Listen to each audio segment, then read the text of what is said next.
Brian Ladd with Cascade Hasson Sotheby's International Realty. I'm joined here with Steve LaCrosse, the principal broker here on the Ladd Group.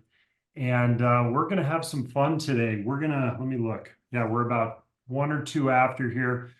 What we'd like to do is have a succinct conversation about what's happening in real estate. It seems like the last few years, really since the beginning of the pandemic, we've had some of the most confusing times for owners, buyers, sellers of real estate. And we've really leaned into these webinars as an educational tool to discuss what's happening in real estate and help our clients get through this. So to get the conversation started, we like to play with these mentee polls. So yeah, QR code, if you're watching, point your camera, point your phone at your screen there. And it'll get you to our mentee code. You can also do it at mentee.com, use that code up there. But I would love to hear kind of what your, primary word, when I say real estate, you say what? And it'll help us understand your frame of reference so that we can speak to that and maybe arm you with some information so that you can feel a little more sure, little less confused about what's happening. It's Steve. interesting just seeing the first few come along, and I know people are still just logging in. It is what we see and hear every day, right? There are some that are optimistic, there are some that are uneasy, and then there's right in the middle, which is curious and confused, which Yeah. is you do see all ends of the spectrum. And, it's what you see in the headlines, what you're, reading in the paper, what you're hearing from your friend, what their experience was. It there aren't many responses just yet, like I said, as people are logging in, but that really sums up what we see on a day-to-day basis.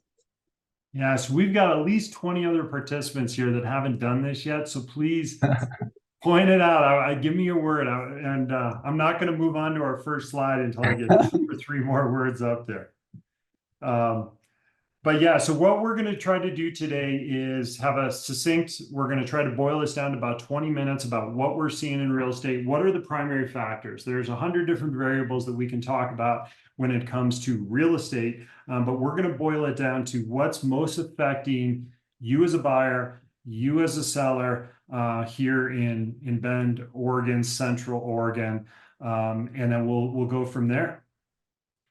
Long-term play, optimistic, confused, hopeful, curious. Yeah, this is what we're hearing in the market. It's a wild time, and but we feel pretty solid about our understanding of what's happening in real estate, and we've been a little bit on the outside.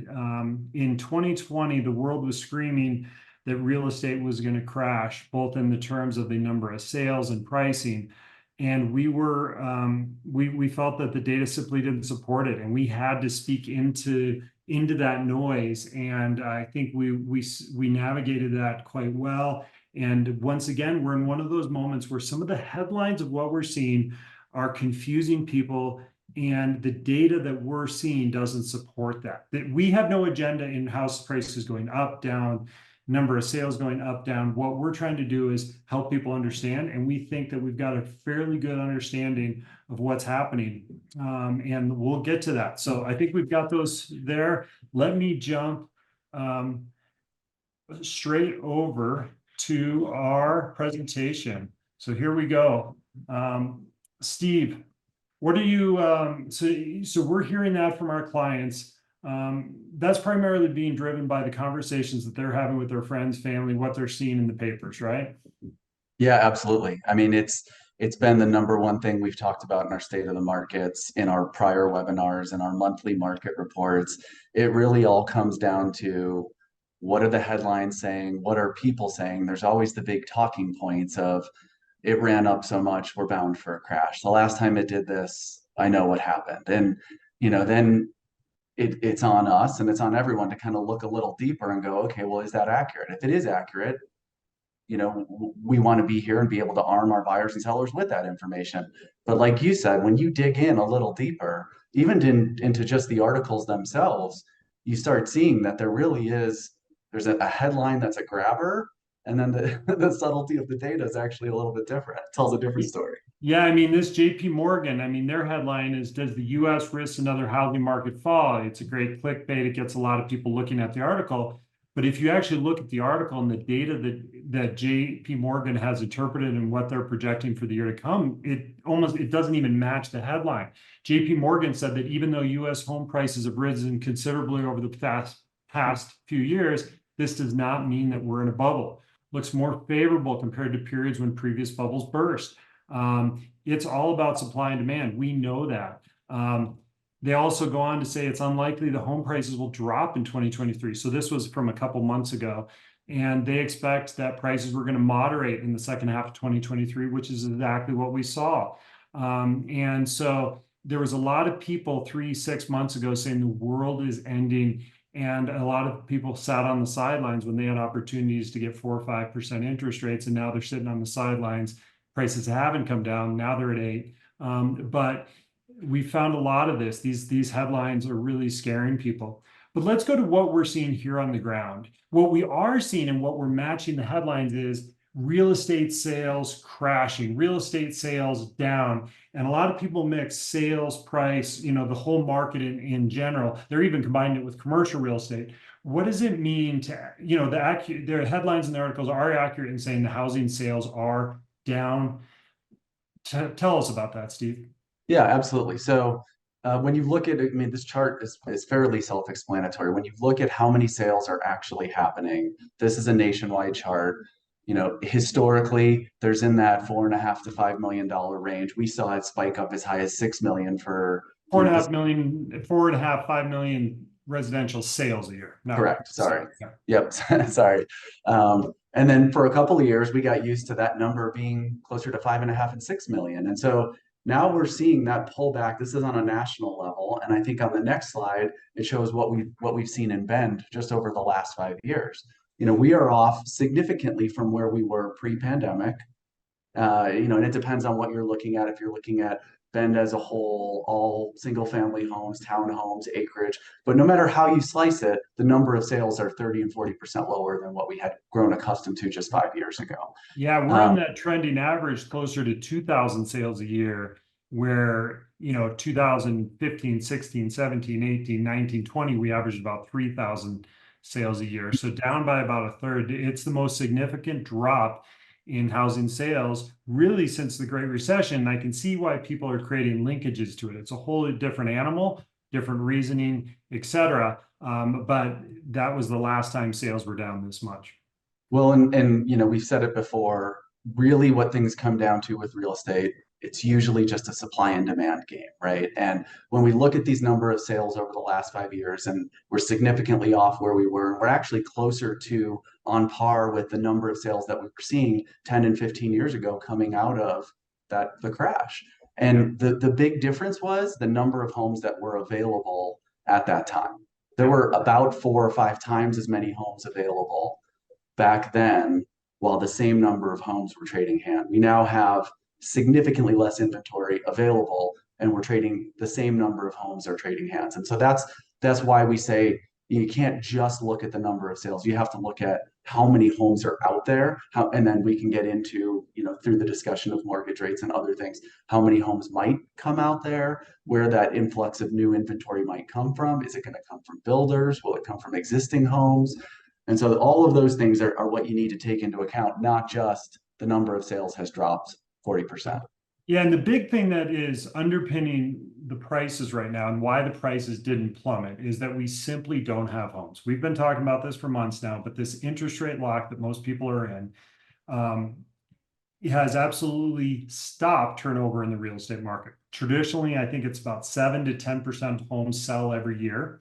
We're down to 1 and 2%. This is an all-time low for as far back as the data goes, both locally and nationwide, that we've never had this limited turnover of housing.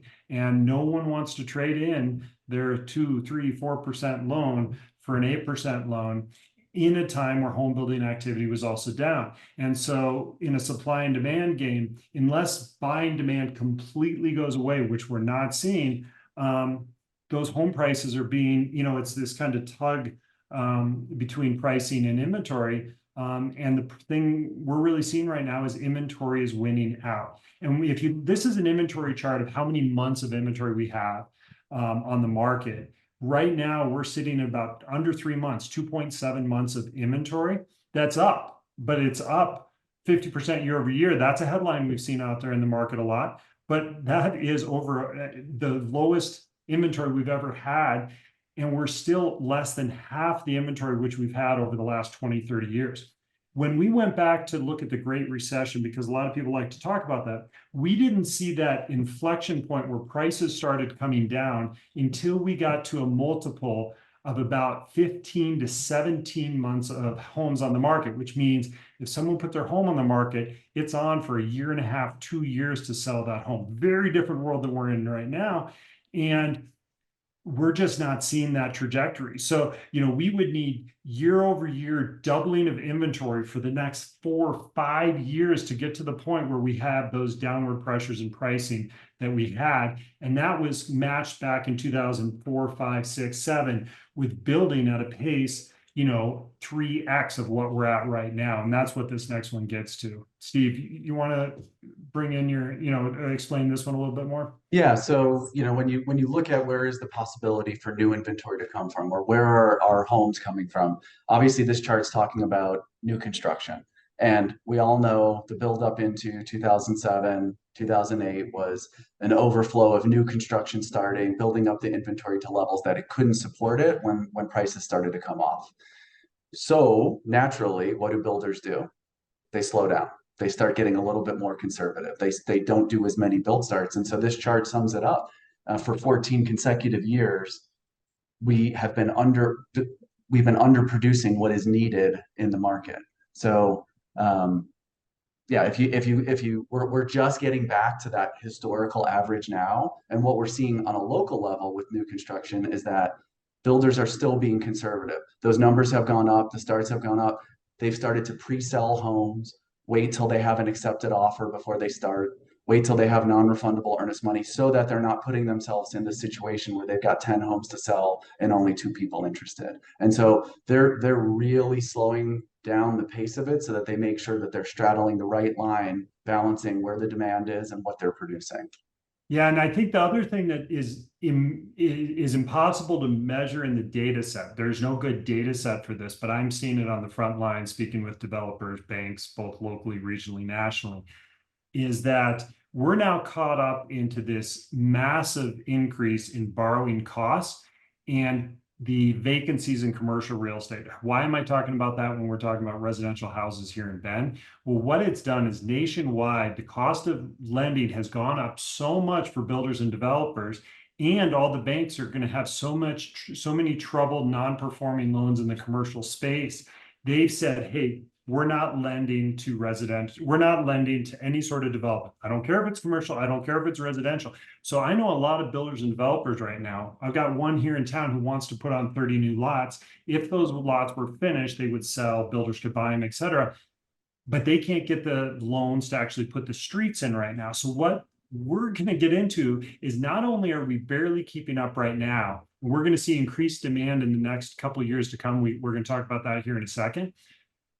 They're also going to underproduce inventory in the next 2, 3, 4 years. So if we think supply is constrained now, even if mortgage rates come down, there starts to be more turnover, these builders are not going to have the land to build on until all the banks start lending again. And banks are always late to the game. They always lend, too much when they shouldn't be lending, and they lend too little when they should be. And I'm afraid that's going to be a factor that's going to play in here in the years to come. And we're all going to be wishing that they had kind of continued that the last year or two. But the brakes are on that. And that takes a long time to free back up. Yeah, absolutely. And you're touching on obviously what really comes down to probably the biggest factor in the market right now for both buyers and sellers are interest rates. Whether that seller is like you said, a developer, or it's a one-off sale, it really comes down to where these interest rates are at. And looking at this chart, you can see that we got accustomed for a couple of years, we got accustomed to artificially low interest rates. And what we ended up seeing was as 2022 started to roll around and those rates started to go up, we saw activity where people jumped in thinking, well, let's get it before it gets too high. And then once we started getting to points of 5 and 6%, it seemed like relative highs. People pumped the brakes a little bit. And really, when you look at this chart, we have some spikes in there. And almost every time you get these steep spikes or these big moves, that's when you get people that are very cautious. They pump the brakes. They say, this is moving too fast. I just need to get my feet under me. It's when you start to see that taper and you start to see that stability that it gets people back to what had them looking at homes in the first place. They wanted more space. They wanted less space. They wanted to go somewhere different. They're starting a new job. Their family's growing. Their family's shrinking. And so, but it's hard to jump in when things are moving so fast, and especially if it's new construction, you're locking yourself into a rate that, I'm sorry, you can't lock yourself into a rate for some period of time. But what we're seeing now, this we've actually seen rates come down about 0.5% in just the last couple of weeks, and we're starting to see people start to realize some of the headlines that have been coming out have been what experts are expecting with regard to rates over the course of the next year. And Ryan, I don't know if you want to touch on some of those expectations. Yeah, so we don't want to predict interest rates, but there was a recent collection of polls that CoreLogic put together for us, from Freddie Mac, Fannie Mae, MBA, NAR, on where they predicted interest rates to go over the coming years, or the coming year. And most of them are seeing about at least a 1% drop in interest rates in the 12 months that are coming. Not a guarantee, but this is actually probably a more reliable prediction than what even the Fed is going to do. The Fed may, everyone's predicting the Fed's going to be dovish at this point, and they're going to start interest rate decreases. There's a lot of other people are saying they're going to hold that Fed funds rate. But the reason they're pretty comfortable with interest rates going down is that's more driven by the 10-year treasuries, the 10-year bonds, and there's about a 2% spread between that and 30-year mortgages. And regardless of what the Fed does, is that delta is too high right now. And as the secondary market gets more comfortable what's happening in the economy, what's happening with housing, that delta will start to come down regardless of what the Fed does. So, and what we're seeing is what Steve was alluding to is every time we had a little drop, whether it was from 5.5 down to 5.25 or 6.5 down to 6.25, we know there's buyer demand because it just took those little bit drops and people started re-entering the market quite quickly. And what we predict is that as these interest rates start to go down, it's going to open up and kind of peel that onion open as the year goes on to more buyer demand. And it isn't an arbitrary purchase of saying, hey, I'm trying to get 6.25 as opposed to 6.5. It's a real affordability issue with these interest rates. And the more we can come down, the more buyers are going to be able to budget on a monthly basis, because we're at an all-time high right now as a percentage of income to homeowner payments. And it's painful, and it is a real barrier to entry. Steve, do you want to go over here what these interest rates have done for people both nationally and locally? Yeah, I mean the reality is you see it in the headlines. There's an affordability issue, and that affordability comes down to how much are you getting paid, how much are you paying to borrow, and how much are you paying for the home, right? And that's a hard combination where prices have gone up as much as they have. Yep. Now interest rates have gone up as much as they have. Incomes have gone up, but not nearly to the same level. And so when you look at these are national numbers, what someone who started looking back in 2021 or even at really any point in 2022, they were staring at a mortgage payment for a median priced home nationally of somewhere between $1,000 and $1,300 a month. And now we look to where we are just earlier this year, and we're almost 80% higher than that in some cases. And if you go back to January 2021, we're more than double what it was at that point. And when we look at what many of the buyers that are moving to Bend, it's a year and a half process from when they start thinking about when they're going to make that move and when they can do the logistics of getting a job and doing that. So in that period of time that they've been watching it for a year and a half, they've watched their payments double. Yeah. That's startling. Yep. And the other part of this, and we were talking about this, that we're going back a little bit. I should have reordered these slides, but this is why people are not selling. Over 70% of people have loans less than 4%. And I think if we go to less than 5%, I think it's some astronomical number, almost up to 90% or something. And these people are not going to sell their home and double their payment to have the same price of home. If they want that extra bedroom or want to downsize a little bit, it's taking very big life events to force people to sell in this market. But as those interest rates start coming down and we start to get into the upper sixes and the middle sixes and low sixes, or God forbid, the upper fives, all of a sudden that delta becomes small enough that they're ready to get on with their life. We already see kind of like a head of water against that dam of people ready to get on with their lives. They had a baby a year ago.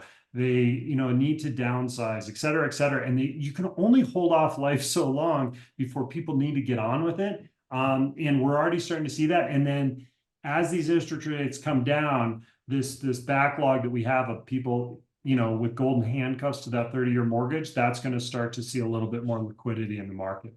And this is just what we were talking about before. This is the data that's predicting those interest rates. And you're seeing a little bit of change from us on some of these graphs. Interest rates either at 7.5 or 7, and it really all depends on, are these highest credit rate mortgages, do these have any points, et cetera, et cetera. But what we're seeing on average is most people are predicting about a point fall from where we stand in Q4 2023 to Q3, Q4 of next year. No guarantees here, but it's certainly a good prediction compared to what we've been witnessing over the last year. Now, let's get to prices, because what a lot of people are saying is, okay, with all this going on, shouldn't prices be going down?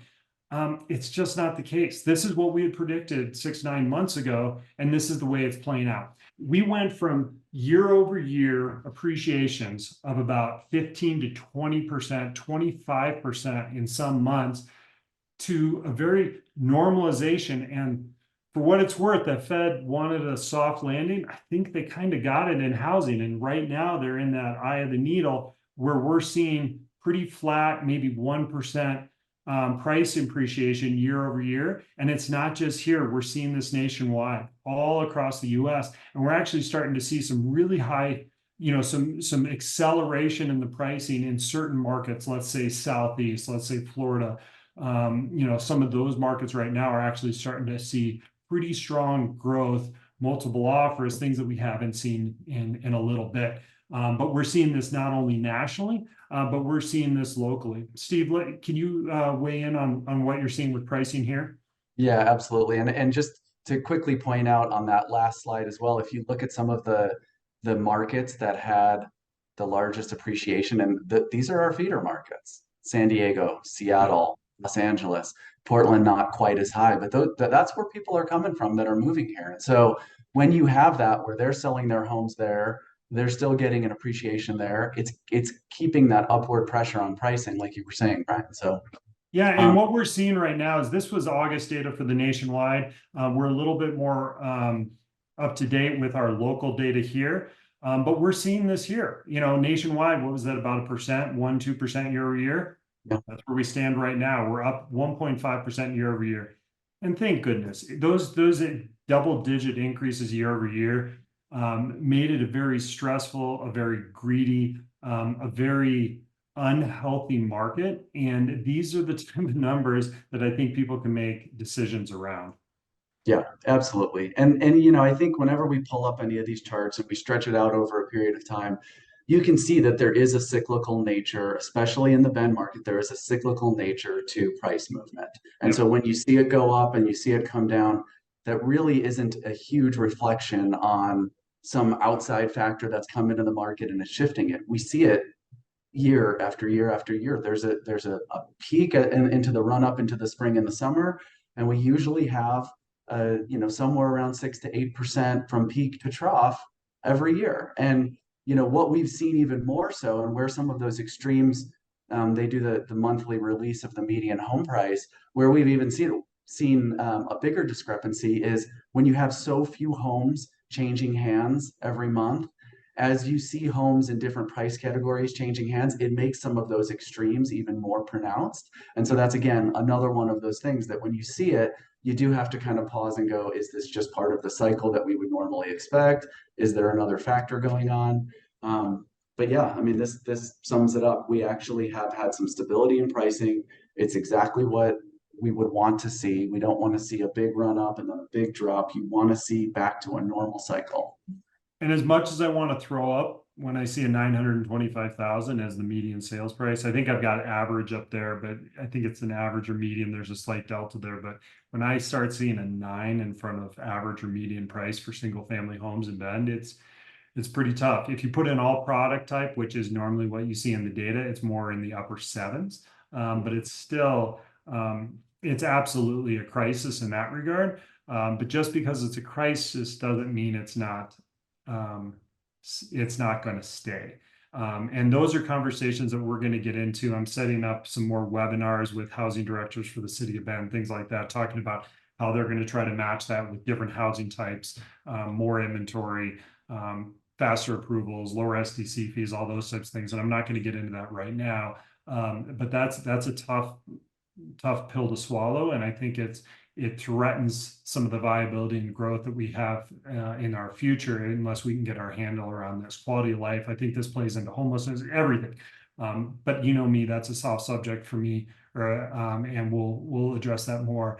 But what we are starting to see is we're starting to see optimism come back, or that need to get on with their life. You can only hold back life so far. And you've seen in our past webinars, and I'm happy to send you the slides if you need it, about demographic waves. Right now, we have 45 million people aged between 26 and 32, I think was the age. These millennials are all coming. I still think of millennials as kids in junior high, but millennials are entering their prime home buying years of their life, and they've been on hold. They weren't able to get into real estate. And there's a big wave of people wanting to get into real estate. Not only do we have a demographic wave coming at us right now, we're starting to see a lot of people that have put their lives on hold as we had these record low transactions the last 12, 18 months. They're kind of ready to get on with it. And we're starting to see buyer behavior, buyer optimism, or buyer planning to buy a house in the next 12 months. We're back to pre-pandemic levels. We're back to the same levels of people that want to buy a house in the next year as in 27, 18, 19, 20, which were all very healthy years in real estate. Are you seeing that in the front lines in your conversations with your clients, Steve? Yeah, absolutely. I mean, especially over the last few weeks, it feels like, and we've had this conversation among the brokers on the team, it feels like people are tired of waiting. You know, they're tired of putting it on hold. And actually, it reminds me for the next monthly analysis that I do, we'll put in there. We saw an interesting stat, and I don't have the numbers in front of me, but when you take into account all of the divorces and diplomas and deaths and babies that were born and that took place over the last year and a half to 2 years that didn't move because they, like you said, they had the rate handcuffs on. That it's really startling, and that's why we believe there are so many people that are there. They're ready to act. They want to act. We see it in the data. We see 25% of the homes that get listed sell in a week. That's Yeah. not the sign of a weak buyer demand. It's not. No, the But last time we had weak buyer demand was in the recession in 2008, but it was a whole different animal. Weak buyer demand had to do with a meltdown of the financial system. And when you would drive down the street, do you remember how many for sale signs there were? I mean, there were streets where 50% of the homes, like you just watch this row of for sale signs into the distance. And then you go out to some of the new developments, and they were putting in roads as fast as you could. And we all called them PVC farms because for the next 4 or 5 years, all they looked like were PVC farms where pipes stuck out of the ground for the infrastructure. But the amount of supply that we had was mind-boggling, and we're in a whole different, situation right now. yeah. And where And this, oh, go ahead. oh, sorry, I will point out as well, but the piece that we're seeing, and it goes back to the affordability issue, and it goes back to people having some time and really wanting to make sure the decision is right. We're seeing somewhere between 20 and 25% of the homes sell in a week. And we're also seeing about 20 to 25% of the homes sell in 3 months or more. And so there is this very split activity that's taking place. Yeah. And so there's buyer patience. They're wanting to make sure they don't overpay. They're wanting to make sure that they can flat out afford it. And so it isn't all there's just this buyer demand, and it's still it is You have to have it priced well, you have to have it marketed well, you have to have it presented well. And there's two different ends of the spectrum that are going on right now. And part of it is what you just pulled up. People are reading headlines and they're worried about what might happen. And I'll let you jump into what typically happens. Yeah, I feel like I've talked about this subject ad nauseum, but I think for those that are not familiar with this, is everyone saying, well, but Brian, a recession is coming. Well, yeah, but a recession doesn't play into housing. And I know that's hard to believe. But when we go back and look at the majority of recessions, and I'm going to actually pull up the data. Did my screen switch over here? Yeah. Yeah. So what this is this is the economic data from Fred, the economic research for the Fannie Mae, Freddie Mac, et cetera. When you go back and look at the housing data, the majority of recessions, housing prices are either flat or they go up. Obviously, we all remember what happened here. What we remember is that in 2008-9, during that recession, housing prices came down, but that was an absolute free fall oversupply.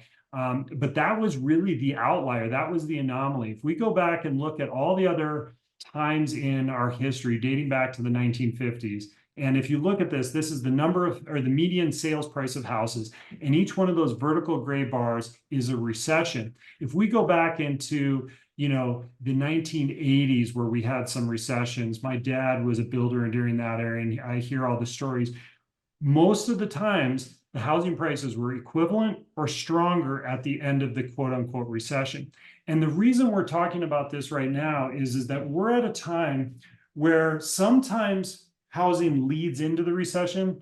Sometimes it leads us into a recession like in 2008. Sometimes it leads us out of the recession, which is what a lot of people are predicting what's going to happen to us in the next couple of years.